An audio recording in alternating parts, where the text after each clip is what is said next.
I think I'm quite ready for another adventure. No, man, let me take a look at that map right quick. Because we're tired of being your trail donkeys, acting like you some one-man GPS. Damn it! We lost! I'm hopelessly lost!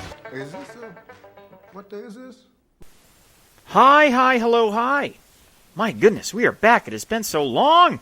I cannot imagine what you've all been going through.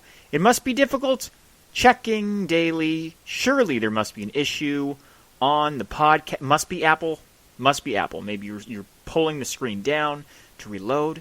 Lo and behold, no Lost at Will podcast. Well, no, I just haven't done one. I'm sure there's conspiracy theories out there. I'm sure it's trending, but not the case. I just didn't do one. Well, just came back from Peru, and I have some things to talk about. Okay? So, unique trip. Let me just start out by giving a shout out to Jayme's sister, Madeline. This is the first time I've gone on a trip to where I basically had absolutely nothing to do with any of the logistics, any of the tours, anything. It felt like I paid a tour company to take me on a journey, a lovely journey.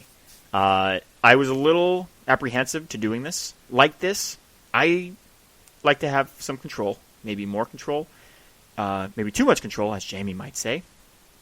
But this was unique, and I was, again, apprehensive, because I was like, all right, well, what if, Jayme, I don't want to do what everybody else wants to do? And she told me, she's like, well, if we don't want to do X, we can go do Y. If they want to do Y and Z, we can go do X. So I was put at ease. I was almost immediately, by the way, as the trip started. Oh, it's amazing when you're not, because as I've mentioned before, I have yet to go on any trip in my life and not made a gaffe of some sort purely caused by myself.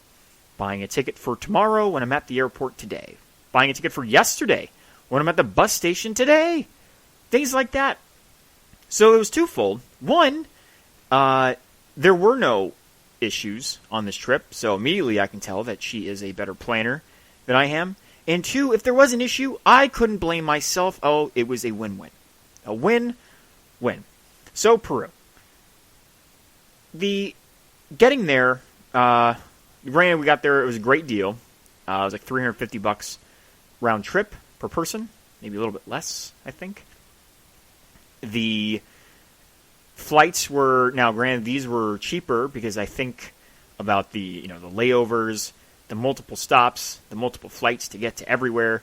I think our flight out of LA was originally at like midnight, something like that, and it ended up being delayed a couple hours. Interjet is our airline, and little did I know that this airline not built for people who want movies on planes. I did not know this. I guess I'm not used to it because I frequent Southwest, which all you get with Southwest is Canada Dry and a small bag of peanuts. Used to be Cheez-Its, and I don't even think you get Cheez-Its. And I get those tasteless cardboard Chex Mix things with those goofy brown sticks. I think they're twigs. I don't know. I don't eat those. But so for me, the majority of my flights are without any amenities, extras. They're very basic, and so this wasn't a far cry from that. So it wasn't a big deal.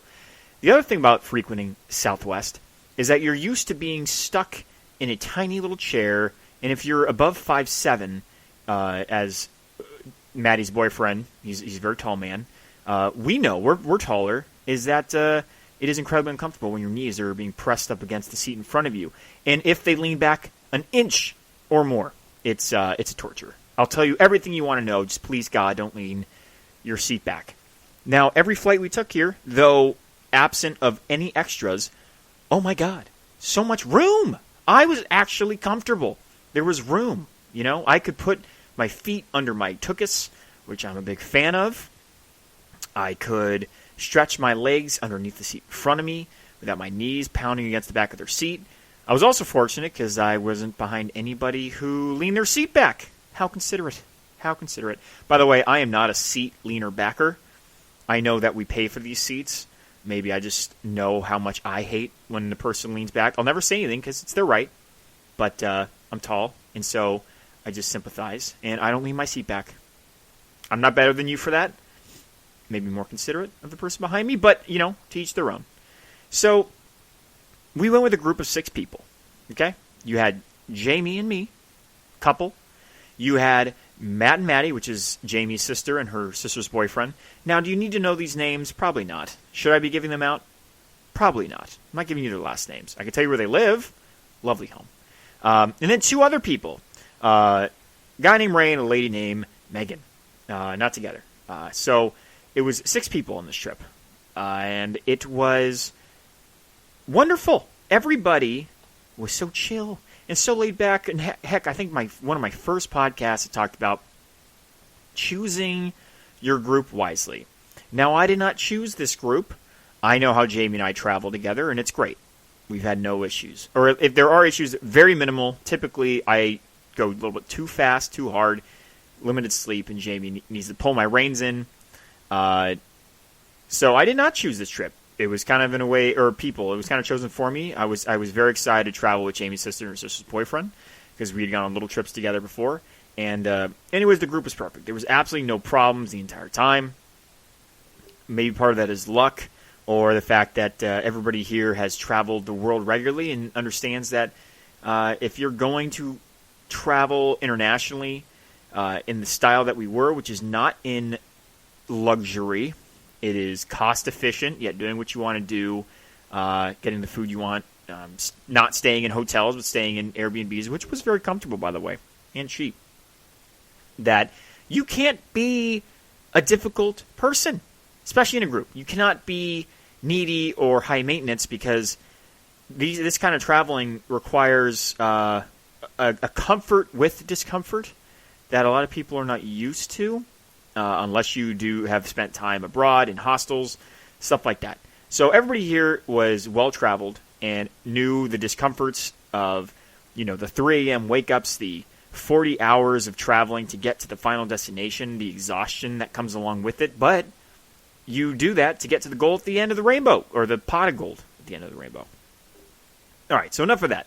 Group travel is great. I love it. I would love to do it again. I don't think traveling with any more than this is... Now, this was 6 people, and it wasn't an issue. But I can see how even 6 or more could become an issue logistically for getting from place to place. Let's say if everything wasn't bus-related. All the tours we did, everything we did, buses. Buses to trains to buses, up the mountain, down the mountain, hiking. None of them were an issue. Now, if it became renting a car, it could get more complicated. Or just getting a taxi, which we multiple times. Ubers were booked, taxis were booked. Sometimes we had to book 2 to fit everybody. Once we lost Megan, not actually lost her, like, where'd she go? Where are you? Not like that, but, separate flight home type of thing. We took a taxi and an Uber, and both times we were 5 people when there were 4 seats, so there was lap sitting and piling on. Quite uncomfortable, but, gotta do what you gotta do. So, though comfortable and fun, I can see how any more than this number could become logistically complicated. But in this case, it really was not. It was a success. So, all right, let me get into the trip, which you've been waiting for. Actually, how can you wait for it? You didn't even know it was coming, but now you know, so you're excited. Okay, so we fly LAX to Mexico City, layover Mexico City to Lima. Ooh, Lima. I knew, by the way, I did absolutely zero research on this trip, as I mentioned before. Everything was planned for me, and so I thought, why bother? Why bother even looking up the city? I didn't know what anything would look like. I didn't know what the thoughts were about these different cities. I'd never even heard of Cusco. Heard of Lima, never heard of Cusco. Which, by the way, is like the final destination. That's where we spend the majority of the time, because that is the place where you're in, just some sort of driving distance within all the sites that are popular in Peru. So, I got to Lima, 0 expectations, absolutely 0. And some of the people with us had mentioned that, don't expect much, not because there's not wonderful things, in Lima, but because it's, it's a big city. And what did I do in the last podcast? I think it was the last podcast. I talked about. It was the last It doesn't matter. My thoughts on big cities versus small cities. Almost always, I prefer the smaller city to the bigger city. As I mentioned before, I feel like the big cities, maybe it's just the natural evolution of a place. When the population gets to a certain level, it needs to turn into a certain thing to maintain the population. Well, Lima was no different. Traffic, oh my God. Oh my God. As soon as I got out of the airport, I was like, oh, okay, this is interesting. Because again, didn't know what to expect. Lima was not a place that I would probably... Well, I'd have to go back there because I'm definitely would like to go back to Peru. And you go through Lima to get there. Now, are there direct flights to Cusco? I would almost certainly say no. You fly to Lima, then you take a little jumper, 1 hour flight to Cusco. Lima was, felt like a big city. It felt, the traffic in driving there, the only place that I've been to that I can compare the insanity of the roads. And when I say insanity, I am not being, I'm not sure, I might even be shortchanging it. It's hellacious. Okay? Would be like Vietnam and the Philippines. Now, I would say Morocco, because I've had many comments since I've been back since my Morocco trip. Whenever I reference just absolute wildness on the roads, I always mention that, hey, lady or sir, you are not in Morocco. You don't drive like that. Morocco, the traffic wasn't bad. It was more that people were insane and they would just literally walk right into the middle of the street to cross, wouldn't even look left and right. That was like death wishes or suicide wish. I don't know. But in Lima, it was just, cars zigzagging. The lines for the lanes, just a recommendation, I suppose. No abiding by laws. Insanity. We got out of the center of Lima where the airport is towards our Airbnb, which is closer to the coastline. By the way, it calmed down much more. It opened up. It wasn't as wild. And Airbnb was cool in this sexy hotel. And we basically walked from there around town that night and got some bitchin' food at a place very similar to the Anaheim Packing District, Grand Central Market. Basically a set of restaurants, like very small booths who were all selling different stuff. There was like ceviche and sushi and lomo saltada, which is like the main Peruvian dish you'll find somewhere. It's just some sort of marinated meat with onions and peppers on French fries. Typically, you can do like rice or noodles, but at that point, I'm like, it's pasta, not lomo saltada. Lomo saltada's got French fries. Anyways, my personal opinion. Went there, had food, wonderful food. I was like, okay, is this setting the standard for the rest of the trip? Now, this place was fancy-ish. Not expensive, per se, but fancy for what I had seen 45 minutes prior. And everywhere we went around there, pretty cool. We ended up going to a mansion, or what was once a mansion, that's been converted into like a restaurant bar. Sexy as hell. Got some cute old drinks. Most of them got pisco sours, which is the main drink in Peru. It's made with like fermented. I'm not going to try to describe it because I don't know, but it's. I didn't get one because I thought it would be like a sour, the beer. Nothing like that. It's basically a liquor, and quite good, quite good. Anyways, not much to say about Lima other than that at this point, but we did it. Got the good food, got the good drinks, went back to our place.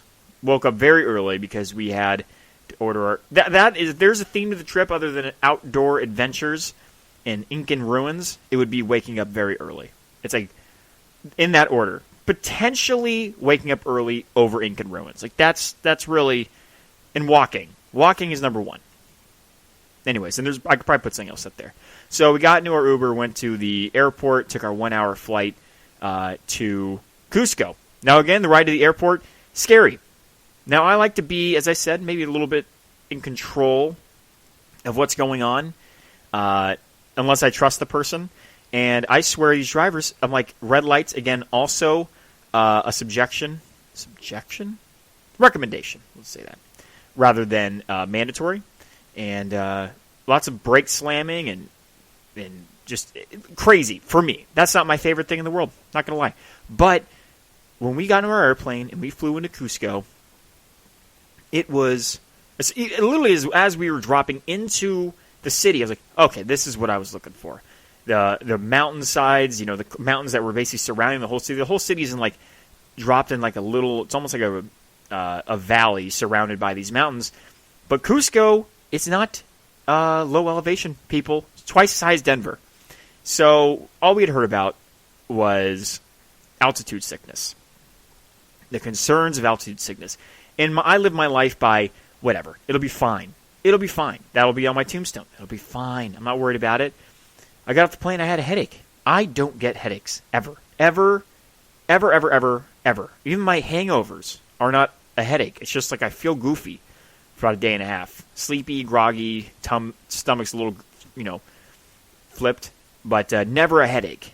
I had a headache. Had a headache basically until, that night when I took some Advil. So it was a real thing. Now, I didn't know that that's what it was right away. But as the trip went along, I came to find out that that's exactly what it was. And to be prepared. So yeah, we're walking around Cusco. Very cool town. Nice short Uber ride, no traffic, towards our Airbnb. The Uber driver's giving us little recommendations of restaurants and things to see, pointing out ruins and describing what they are. Love it. Now, I want to go through a couple tidbits of information about Cusco. Okay? One, maybe the number one, is to learn a little Spanish. Just a bit. Thank God, 4 of the people I was with, basically everyone other than Matt's sister Megan and I, knew at least enough Spanish to ask for the most basic of things. I knew nothing. I think I can count to 10 in Spanish, but it takes me time, and I got to go on my fingers. That's all I know. By the end of the trip, I had at least a grasp, able to ask how much things were and sort of negotiate, haggle over things. But for God's sake, learn Spanish. At least learn cuánto, which is how much, I think. Just if you're looking at something, just point at it, cuánto.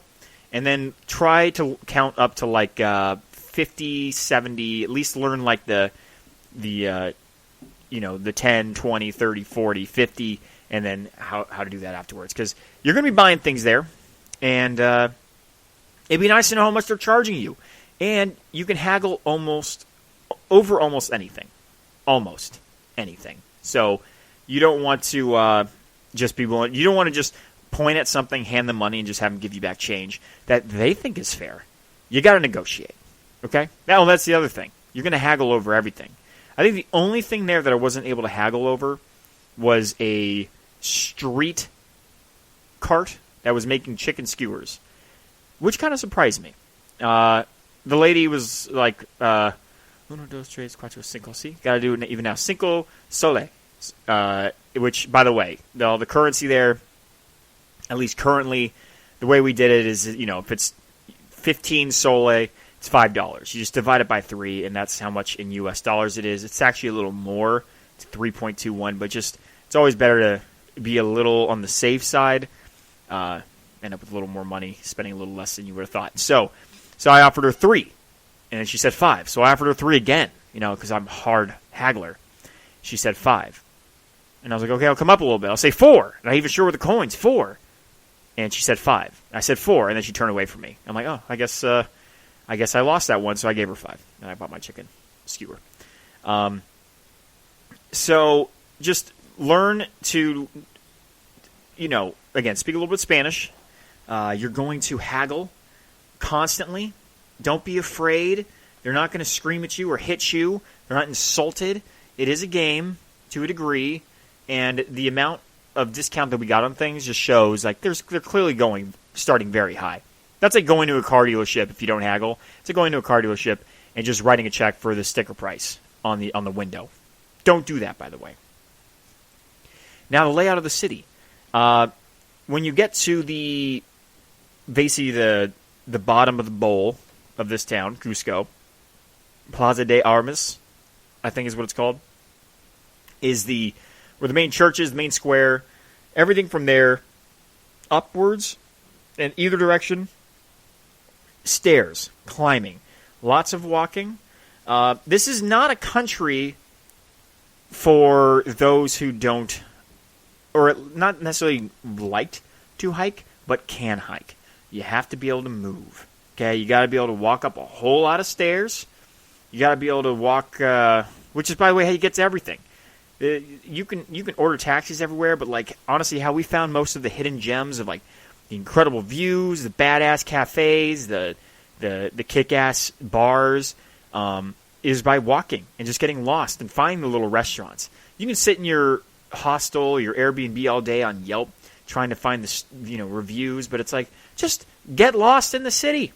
Get lost. It's how you find the cool stuff. Hell, that's how Jayme found a lady selling hats on a blanket. That was the best deal in her favorite hat. You just get lost. So don't make too much of a plan in Cusco in terms of just adventuring around. But, be ready to walk and bring Advil.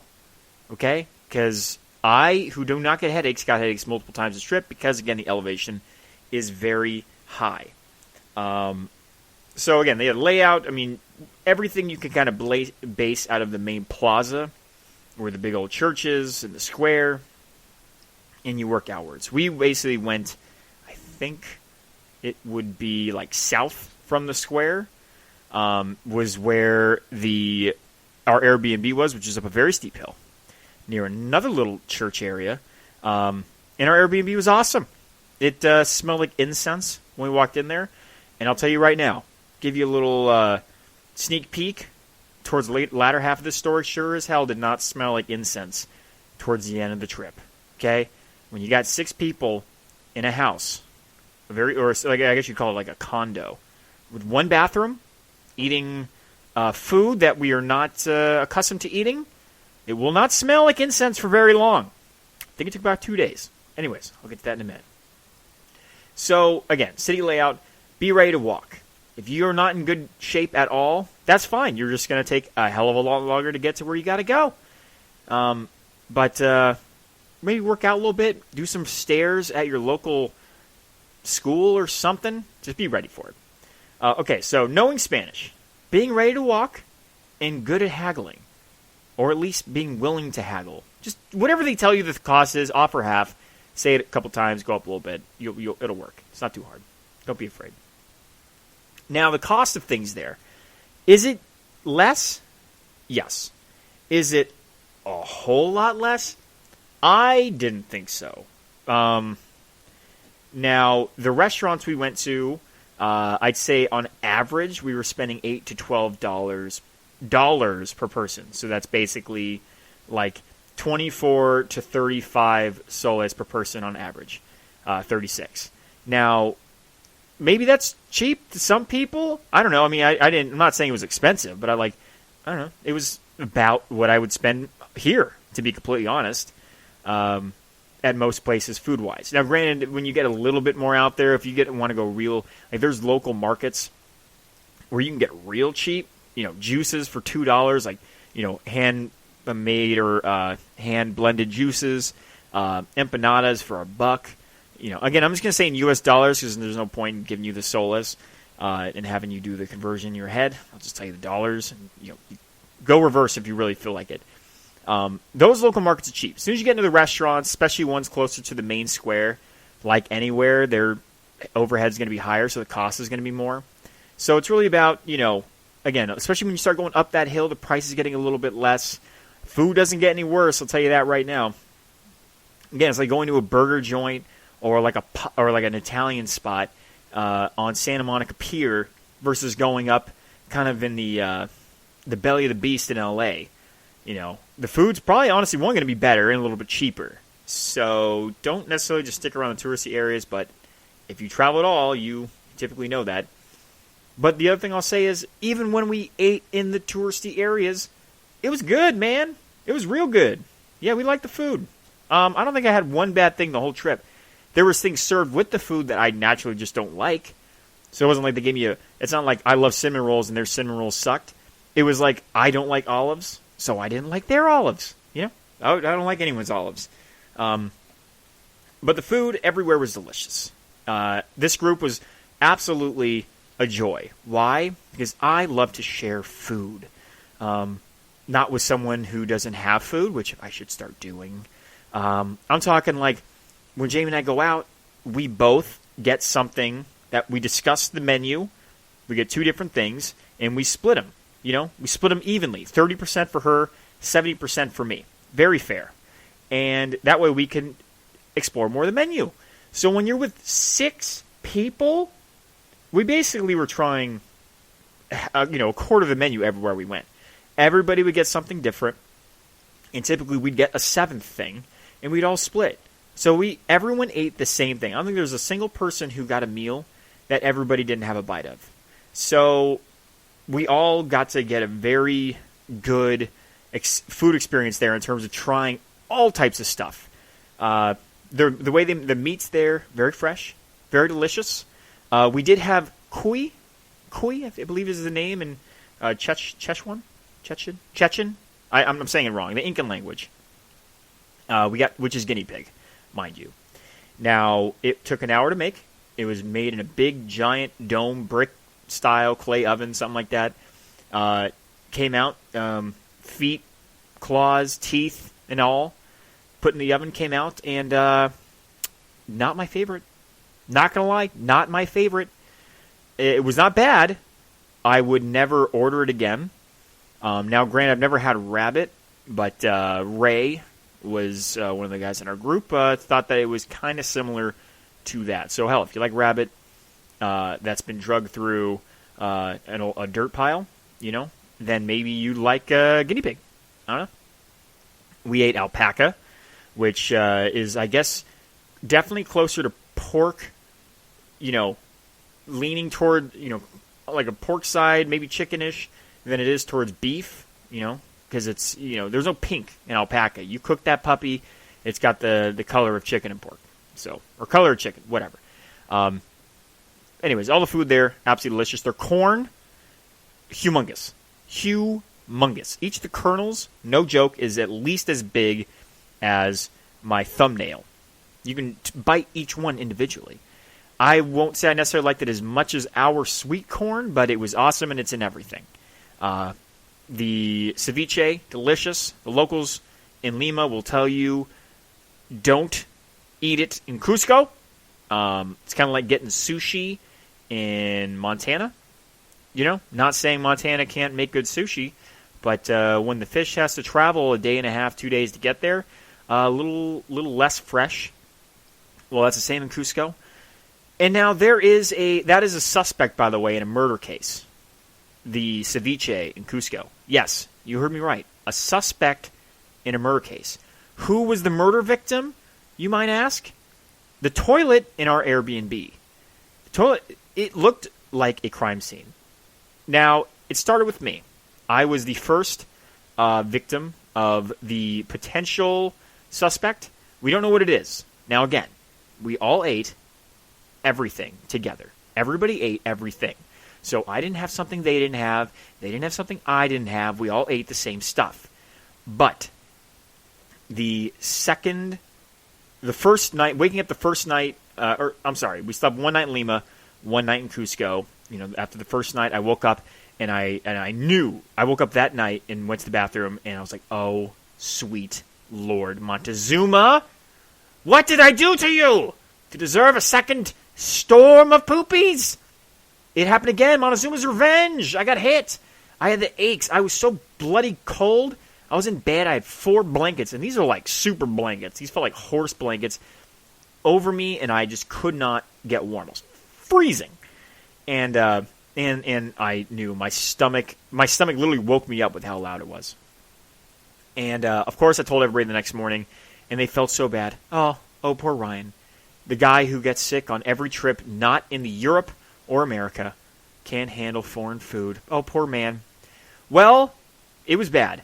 But you know what happened? The next day, everybody else started getting it too. Everybody, I think, but like one person. I can't remember. But when you have one bathroom and 5 of the 6 people sharing the bathroom have diarrhea, and on top of that, you cannot throw the toilet paper into the toilet. That toilet paper goes into the trash can next to the toilet. So you can imagine that the smell of incense, that sweet, smoky smell, was replaced with something else very quickly. It was walking into our Airbnb from the outside clean mountain air of Cusco. It was like it was haunting. You can look for the dead body, you won't find it, but the murder scene is still there. I feel bad for the Airbnb host for the cleanup he probably had to do. We did what we could, people. We did what we could. There's only so much you can do after what went through our bodies. Anyways, so enough of that. Details for you. Congratulations. Now let me talk about what to pack. After that, I'm not saying, by the way, not to eat the ceviche there. I thought it was delicious. In fact, my favorite ceviche was at a steakhouse we went to in Cusco. Yummy. A little small, but delicious. And again, it's just a theory. I'm not saying that's the murder suspect. Innocent until proven guilty. You know, I'm still waiting for the test from the lab. Those poor guys having to dig through that. But, again, it's a mystery. Probably will stay unsolved. So, what to pack? Now, granted, it depends when you go there. We went during the off-season, which is apparently when I'm just always going to travel. This is the same time that Jayme and I went to Morocco, Spain, and Portugal last year. And it was awesome then as it was awesome now. The weather, cool, not cold, cool, nice, and there's not that many people. I did Europe during summer. Sweet Lord, that was busy. It's like the busiest. Literally, I'd go into cities, and there'd be nowhere to stay. Absolutely nowhere to stay. Every hostel booked, every hotel booked. So that is not a problem you're going to get at this time of year. It sounds like just about anywhere. So now, granted, it is their rainy season, and we got quite a few tastes of that, but it was very weird. You look at the weather in Cusco, and every day it's raining. Hell, every day there's lightning storms. But I'll tell you this, it felt a little more like Miami. It'd be like throughout the span of the day that you're awake, or that we were awake, there would probably be 2 hours throughout the day, now not at the same time, but just about 20 minutes here, 40 minutes there, where it would rain. Typically very light, sometimes hard, but it would go away. And then the sun would come out. Then it would get hot. And so when we went there, because of the confusing weather reports that we were looking at before we left in terms of the temperature, the little symbol of the lightning storms, I basically brought everything short of snow gear down to beach wear. And I will tell you, I wore it all. Between sandals, hiking boots, beanies, t-shirts, tank tops, bathing suit, 2 pairs of pants, sweatpants, 2 shirts, a sweatshirt, and a jacket, down to just a shirt in a 30-minute time span, you are going to be shedding layers and adding them on within an hour. Okay? So just be prepared. Like, don't just pack a thing of dresses in a jacket. I'm telling you, you're going to want to bring more than you think. And you're probably going to wear it all. Okay? So that's what you pack in Cusco. Now, again, adventuring around Cusco is you can just walk around the city and see interesting things. You're probably not going to know what you're looking at. So this is another city where I'm telling you to go do your free walking tour. Yes, it is free. You just have to tip the guy at the end. I think we tipped him like $10 or something like that, maybe even less. But we learned to basically we walked around the city for 5 days, and it wasn't until the 6th day Jayme and I did the walking tour, and lo and behold, we finally learned what the hell we were looking at. We had an idea. We'd given him some information, but it was very informative. We got a free pisco sour at the end. Pisco sour shot, but still free pisco sour. Got to learn about the Incan ruins. One of the reasons they're so the lore around the Incans is so grand is because of the way they'll say, "Oh, you can't pass a piece of paper in between their rocks." These multi-century old rocks, and it's because I guess what's interesting is these big ass granite and not granite stones, just like a couple different stones that they use. They would actually sand the stone down. How did they do that? They have no idea. Isn't that interesting? No idea. They would sand these stones down at the base of one and at the top of the other into basically Lego shapes. Not that from the outside looking in they look like Lego pieces. They're all different shapes. There's the famous 12-edged one that's basically shaved into 12, has 12 flat points on it to fit into a tight space. But underneath, they would basically shave a peg into one and a hole in the other, and as they dropped this big-ass multi-ton stone down, the peg would go in the hole of the rock below it, and they would stick together. No mortar was used. Very incredible. Anyway, you see it all around the city. It's so stable that they are still building buildings on top of these old-ass ruins. That is confidence, my friends. Confidence. Okay. So the other thing is, last thing I want to say on Cusco, lovely city. Again, lovely city. Actually, I got two more things. First, I'm going to mention the tourist ticket that you're going to probably want to get and plan better than we did. We went to a site called Sexy Woman. I'm not sure exactly how to say it in Incan, but everyone there calls it Sexy Woman, because that's basically what it sounds like when you say it. And it's within walking distance. You can basically walk there from Plaza de Armas. I know I'm saying that wrong, but forgive me.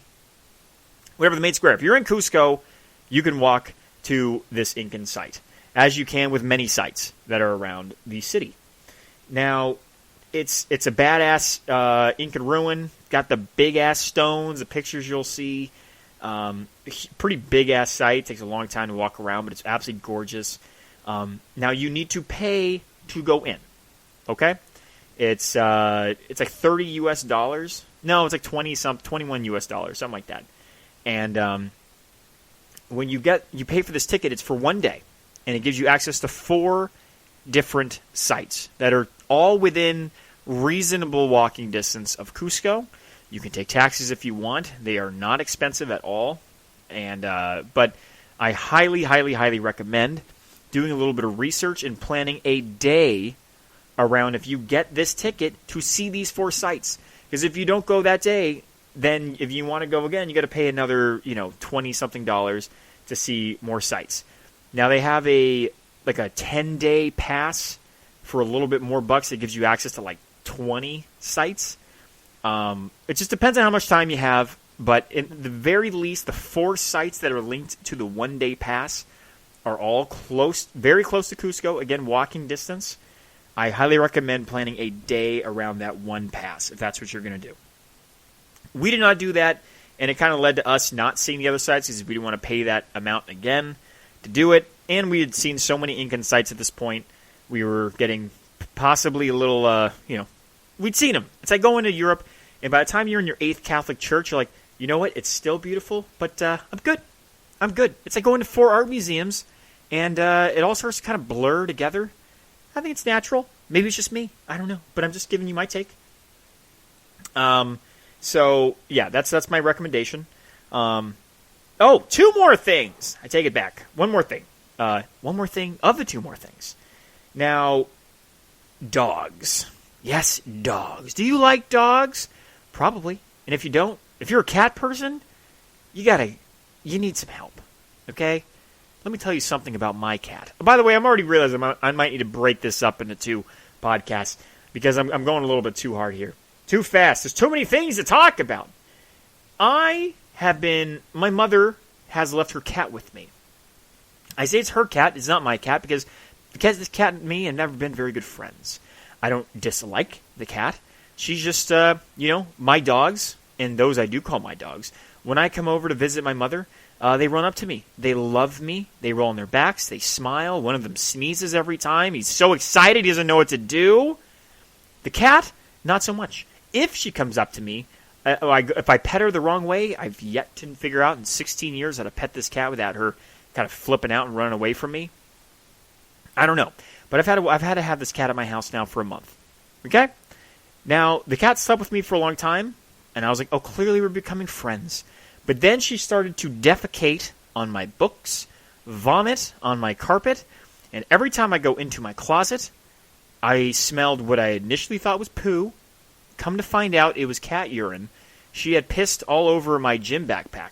Now, I did not know this. I thought I was starting to go crazy. I thought when I would go to the gym, I'm like, it's in my nose. It's literally infecting my brain. All I smell is cat pee. Jayme was smart enough to be like, oh, it's your backpack. And it was. Literally touching this backpack, touching it would make my hands stink of cat pee. So I threw it out. At the airport, leaving LA, it was back. I'm like, I smell it again. I smell, Jayme, cat pee. Do you smell the cat pee? No one smelled the cat pee. I'm like, I'm going crazy. I'm legitimately losing my mind. Lo and behold, the cat had pissed on my travel backpack, all down the right shoulder strap, which, by the way, is very close to my face. And it was almost debilitating. I'd have like schizophrenic outbursts in the airport because I could only stand there and smell it for so long standing in line before I just have to like flip out for like 2 seconds. Draw the attention of everyone. Jayme's concerned, eyes, little tear in her eye as she's fearful for my sanity. Cat pee. Anyways, dogs are better. That's what I'm saying. When Jayme and I were in Morocco, in Fes, that's like the cat city. They're everywhere. Everywhere. And it was fine. I don't remember the place smelling like cat pee. Maybe those cats are a little more considerate. Maybe I should send my cat to Moroccan Fes cat school to learn some manners. But the whole city was full of cats. They don't necessarily come up to you and want you to pet them. And something about street cats, they're a little grungy looking. But they were fine. They were fine. I had never, and I knew this before I went there, never had I ever heard of Cusco being dog city. Yes, and I'm not talking scary, coyote-looking, creepy dogs that are like biting at their heels and mangy looking. And no, I'm talking Papillons, golden retrievers, Labradors, every Cocker Spaniels, every breed you can think of, and beautiful mixes all over the city, literally everywhere, and they're sweet. Only one time on this whole trip in Cusco did we get one that was like barking. It wasn't barking at us. It was just a pissy beagle at like 3 in the morning walking up this steep-ass hill. No one's on the street. We just walked out of our Airbnb. We just see this thing barking and howling as it walks up the road, looks at us, walks past us, barking the whole way. Just very frustrated. Maybe got kicked out of his house. I don't know. But stray dogs everywhere. So sweet. We pet them. We love them. Very picky. One of them, actually a few of them, wouldn't eat a pepperoni. Some of them won't eat peanut butter. Very odd dogs. Now, granted, I did see it occasionally, like a person at a restaurant, one of the workers come out with a piece of chicken, give it to a dog. So I think the community just binds together and feeds all these dogs. Very sweet. Hell, on Jayme and I's walking tour, this old-ass blonde lab basically walked with us the entire tour. The guide said it was not his dog, but that they were friends. And I'm assuming this dog just goes with him. And if we went into a house for part of the tour, the dog would come into the house and lie down at the door until we were ready to leave, and then it would follow us. So if you like dogs and you like the outdoors, Cusco is for you. Okay, last thing. Be ready to be approached to buy massages, art, and basically whatever else people are selling on the streets. The only other place I've seen it like this was Morocco in terms of people trying to get me to buy their things. Much less aggressive. Morocco, we literally had a guy follow us for like 4 blocks in Morocco trying to get us to go to his restaurant. And you know what? We actually went. We actually ended up going. His perseverance was so incredible and a little uncomfortable that we just had to oblige. And then he actually kicked us out because we didn't have enough money. But you don't get that there. There they lean up against a wall. They'll hold out a little placard, say massage, and then you just say no gracias. I think if I go back to Cusco, which I believe I will, I'm going to get shirts made up for me in my group that say no gracias. Or just no gracias underneath it, semicolon, massages, art, and all the other things they're trying to sell. Everyone will tell you, whether it's the art or the jewelry or the everything. They'll say that they made it themselves. Which is, maybe one day. But when 58 booths all have the exact same jewelry and art, unless everybody there took the same classes in craft making, I'm assuming that's a big no on that. Lovely things, but definitely not homemade. At least by them. So, now granted, I'm not saying not to buy these things. Some of them are lovely. Half of us got a massage. It was, how much was it? $15? $20? It was 20. Oh, no, it was $30 a person, I think is what it ended up being. Not even. It was $40 for Jayme and me to get an hour-long massage, hot stone massage. Totally worth it, by the way. I'm not saying not to do it. I'm just saying one, you better be good at haggling and just say no gracias, because you're gonna trust me. The first offer won't be your last. I probably had 350 people offer me want me to buy something from them in the 2 days we walked around Lima for Cusco for the day. All right, so let's move on, shall we? Let's talk about Machu Picchu. Yes. Did I say that a little funny, perhaps? Machu Picchu. Now, what I've been saying my whole life, as I'm sure you do, is Machu Picchu. Oh, it's so soft, it's so supple, the words. Machu Picchu means old mountain. How nice. Machu Picchu means old penis. So, the only time you can say it and feel like people are laughing at you will be if you're in Peru, or you're around someone who speaks the old Incan language, which I imagine will be very rare. So feel free to keep saying Machu Picchu, but if you go to Peru, start preparing yourself to say Machu Picchu. There are 2 C's, and they are both emphasized. Okay, so going to Machu Picchu, you have to have a guide. Yes, you have to have a guide. But wait, Ryan, no, I, myself, can book a train. I can book a train. I can rent a car. I can get all the way to the gates of Machu Picchu. You can do that. You can drive all the way to that little town, or take the car to the train to the little town. You can hike your ass up that hill, which is a 30-minute drive, by the way, in a bus.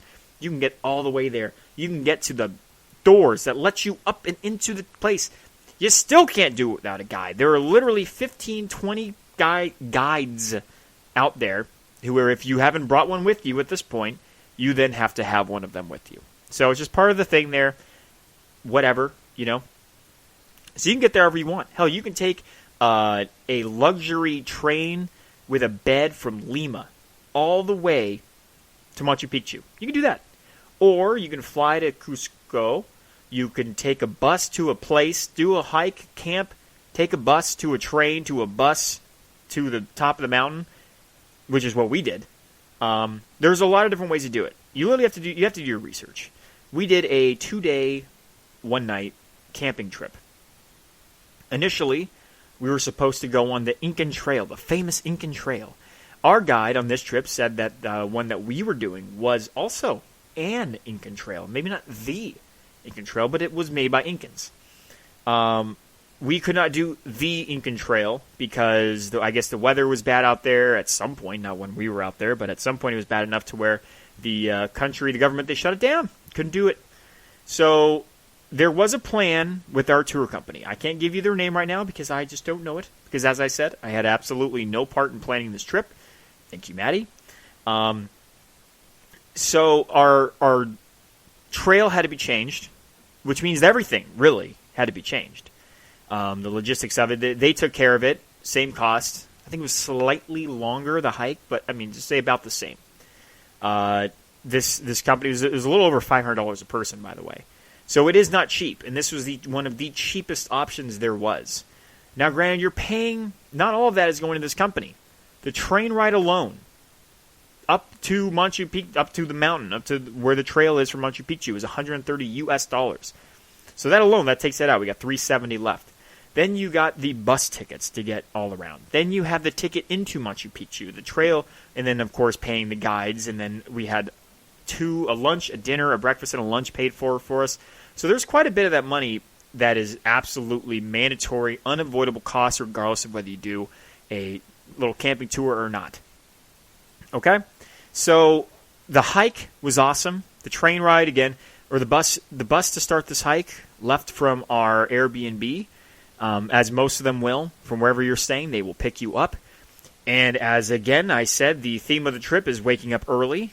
I'm pretty sure it was about a 2:30 or 3 a.m. start time, which it was for most things. And we took a couple-hour bus ride up into the mountains to start our hike.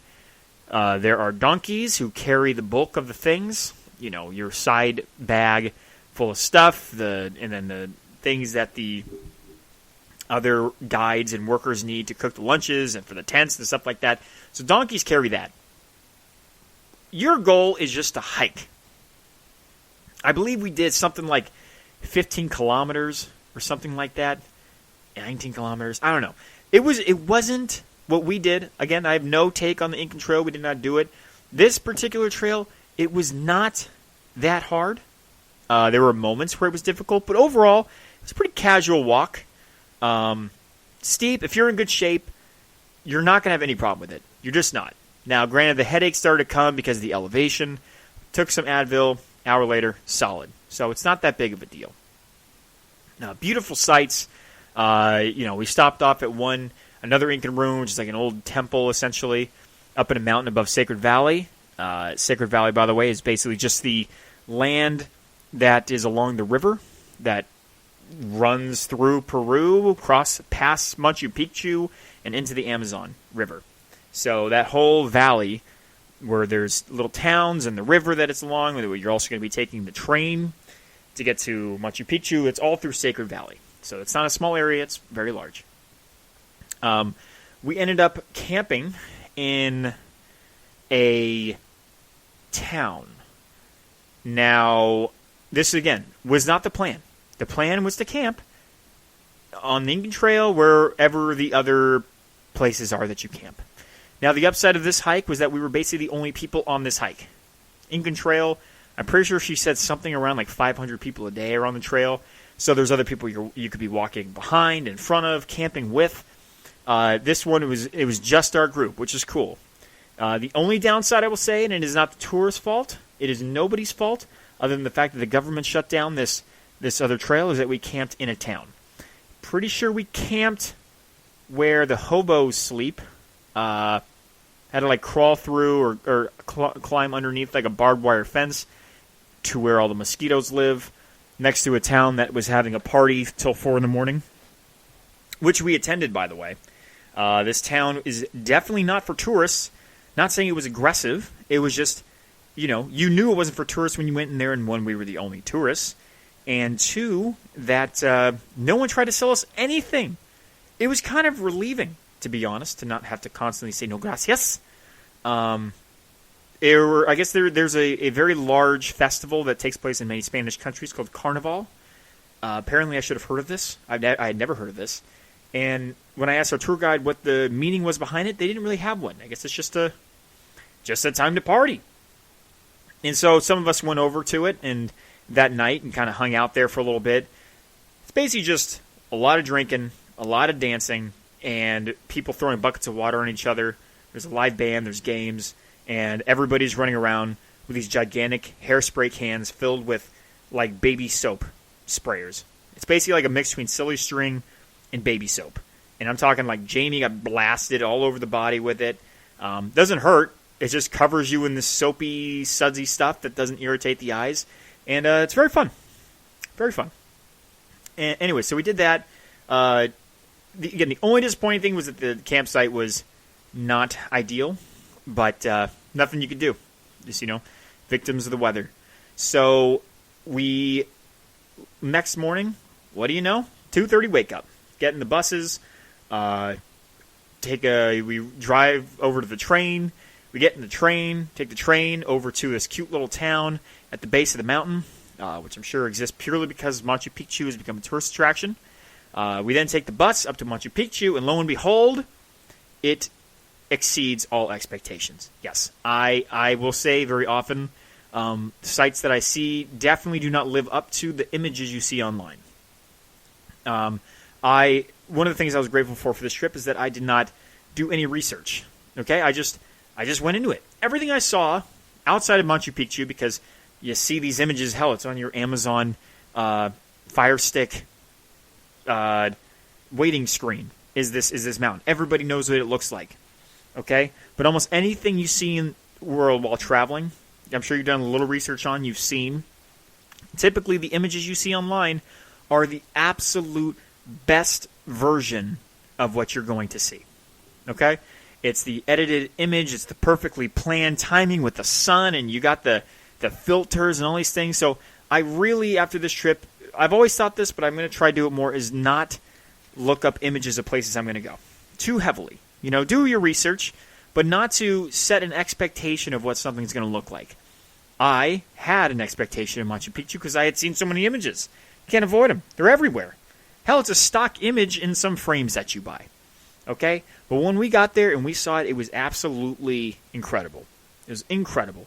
And we were lucky as hell. This whole trip, we were lucky as hell. Other than losing out on the Incan Trail camping areas that we could have stayed at, this crazy intermittent weather had no effect on us.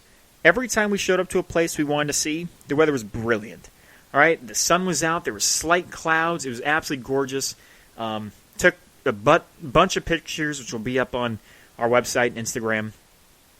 It was awesome, absolutely awesome. Walked around its site for about 4 hours. I'm not going to get into the history of Machu Picchu.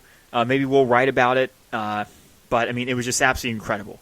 And the other reason I'm not going to get into the history of it is because between our tour guide for this whole actual hiking adventure and Machu Picchu, to the walking tour guide, to other things I've read, they all have different stories. Because a lot of it they don't know. So a lot of it is it's just theories, you know, good guesses, I guess, educated guesses, but they're very different. So I'm not going to side one way or the other, because who am I to be the person who gives you the wrong side? Because no one, it sounds like, really knows. And the only thing I will say, and even this is disputed, by the way, between our two guides, is who discovered Machu Picchu. You have our walking tour guide who said that, no, it was not Hiram Bingham, the Yale professor, a.k.a. Indiana Jones. He was saying it was actually an American man who became the mayor of Cusco, was the mayor for free, and actually he found it. But if you go on Google and you look it up, or from our tour guide, the understanding is it's Hiram Bingham, and Yale professor who, like archaeology history professor at Yale, who during his free time just decides to go, macheting his way through a forest to find a hidden city. This dude's Indiana Jones. They even have a likeness of the guy in one of the museums, and he's wearing a freaking Indiana Jones hat. Okay, so this guy is like the OG Indiana Jones. And with the help with some local villagers who knew about some city up in the mountains, he went up there, found it, told National Geographic about it, revealed it to the world, became a protected site. Obviously, he got all the treasures at the site, and that may not be the coolest thing in the world for him to do. But I'm like, this dude freaking chopped his way through a forest to find this bitchin' city, which has now become like a cash cow for the country. I think he might have deserved some of the things at the site. And it's not like he kept them in his house. They're in museums. So he earned his keep, in my opinion. But yeah, so again, Machu Picchu exceeded all expectations in terms of how beautiful it was, breathtaking, and that's it. Eventually we made our way back to our Airbnb, and we were good. Okay, I'm gonna go finish this off with one last thing here. Rainbow Mountain. Now, Rainbow Mountain is a recent popular place to go visit around Cusco. I guess it's not even around Cusco. It's a 3-hour drive from Cusco. So I don't know how close you consider that. That's like almost San Francisco from LA. Not quite, but more like San Diego. The tour guide we're with, it was $30. $30 to pick you up, what do you know, 3 in the morning, and take you to a little restaurant. I don't even know what it was. It's almost like a cafeteria. Gave us breakfast, went up there. This is a significantly more strenuous hike, in my opinion. It's not far. It's just steep the whole time. So, again, same group of us, hiking our way up there. 2 of the members of our group decided to pay for the horses, which basically just take you from where we park up to the hardest part of the hike and make you get your ass off and walk up the steepest part. So, yes, it helps, and it's not expensive. It's like $20 to go up, $20 or like $15 to come back, or like $20-something round trip. I mean, down is easy. It's all downhill. So, pay your $20, ride the horse. Just so you know, you're not galloping up this mountain with your hair flowing in the wind. There is a little Incan person. I guess they're not Incan.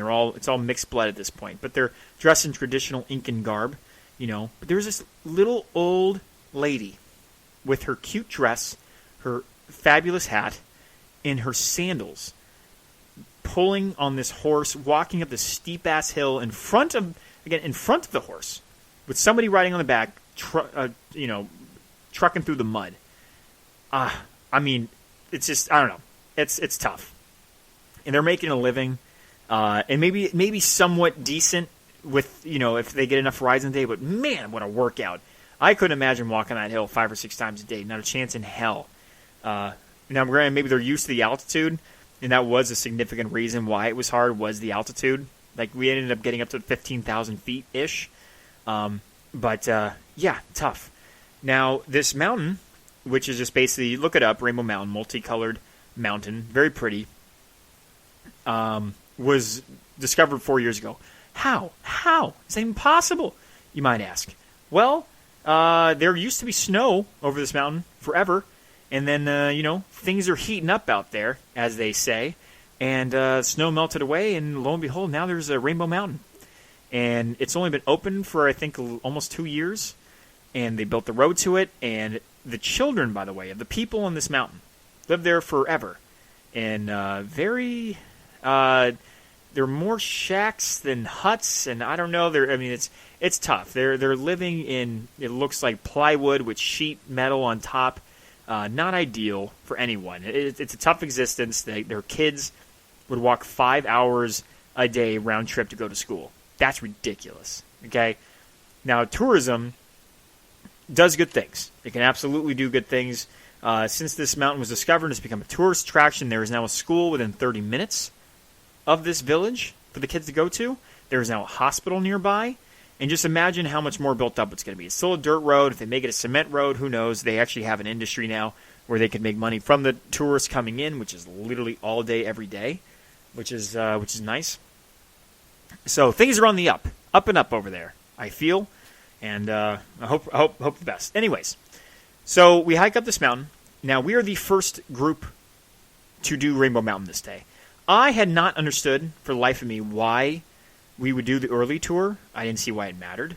I was like, this is silly, but whatever. I have not been in charge one time, and I will remain not in charge. Thank goodness for Maddie to once again take control and make this a 3 a.m. departure because we were the first group up there. Okay, and that is not why this was a success. Now, granted, there's luck involved here. Okay, she's not a prophet. She did not see the future. But, lo and behold, it worked out. We booked it up this mountain. Okay, we kicked ass. We got to the top of this mountain, and there it was. Boom, Rainbow Mountain. Gorgeous. Beautiful. There's only about 8 of us, I believe, besides all the locals trying to sell things. There's only 8 of us who had made it up to the mountain at this point. We're taking pictures of Rainbow Mountain, how lovely and nice. Literally within 10 minutes, you see this thick Stephen King-style fog, mist rolling in. And it flies through, covers Rainbow Mountain and all the surrounding areas, and you literally can't see it. Gone.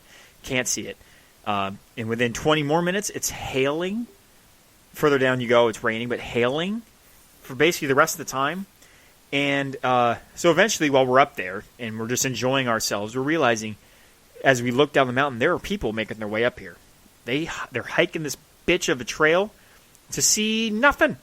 Bad luck. Just bad luck. But we got to see it. Why? Early group, baby. Early group. And booking it up the mountain. Because I think there's still people in our group who didn't get to see it. Who went with us. Because they, didn't go quite as quick. Made our way down the mountain. Some people would ask us, like, hey, as we're, like, getting close to the end, this is hours later, almost back to our bus, like, hey, can you see the mountain from up there? Huh? Is it looking pretty good? Does the mist open up? And I looked at Jayme, who tells me never to lie, ever. And Jamie's like, yeah, I think it'll open up. That's a lie, Jayme. You don't know that. And it definitely won't. It was so thick. It was incredible. It really was. It was shocking. But yeah, those poor people who had a tour that was 2-3 hours later, gonna do the same hike to see a whole lot of nothing. But that's the risk you take. This trip was emphasized. You can put an asterisk next to this trip and put luck. Pure luck. Everywhere we went. Luck. No rain when we didn't want it. It was incredible. It really was incredible. Now, there's so much more to see in this country, especially around Cusco. So many sites we didn't get to see. And to be completely honest, when I go back to Peru, I am going to do Machu Picchu again, but I will plan my whole trip around an epic multi-day, multi-night hike. That I think has the absolute potential to be life-changing. I'd want to do the Inca Trail. I want to do 4 nights, 5 days, something like that. That is my goal next time. I think it would be incredible. It's going to be really, really, really, really, really expensive. But it is not often that I leave a country and immediately think that I want to go back. I do want to go back to a lot of countries, but it's a mix between if you love the outdoors, if you love history, and hell, if you love good food, I mean, they got it. They absolutely got it.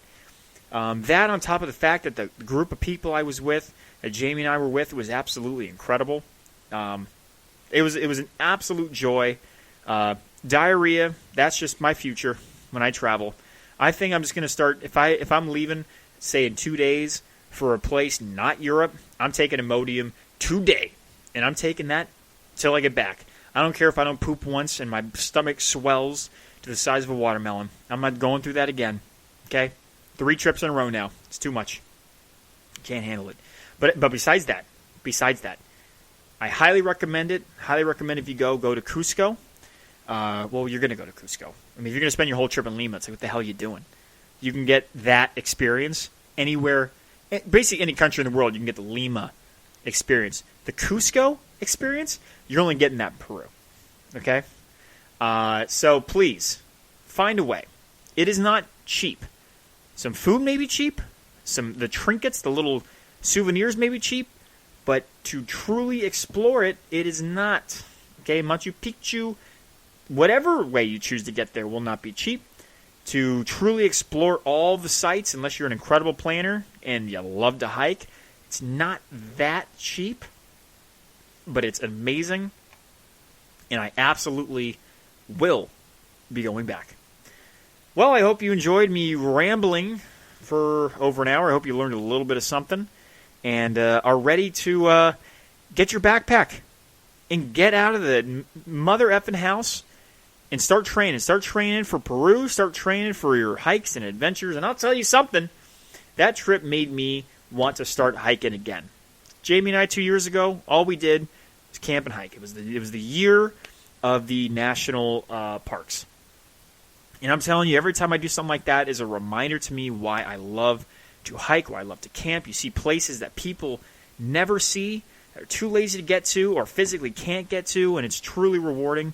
When you go to these places, you can wake up in a tent, not necessarily on this trip, but typically wake up and you're just one with nature, okay? And, well, stay tuned because I'm telling you right now, this year, definitely next year, or the rest of this year and next year, I'm planning on doing some pretty bitchin' camping, hiking trips, multi-dayers. Where to, my love baby? The forest. I don't know. Very exciting. Anyways, I'll end it here. Please check out... Go and get on our Instagram. Check out our pictures. We got Jayme just put up a blog post. We're going to have another one coming up here pretty soon.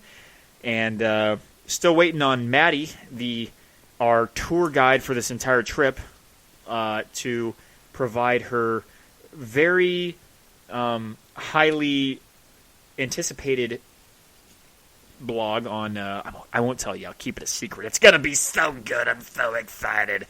Anyways, appreciate you all. Like and subscribe to whatever the hell we have. I feel like we're on everything. And we will talk to you later. Bye-bye. I want you to know it's over. And? Your heart is free. No, the journey doesn't end here. Have the courage to follow it.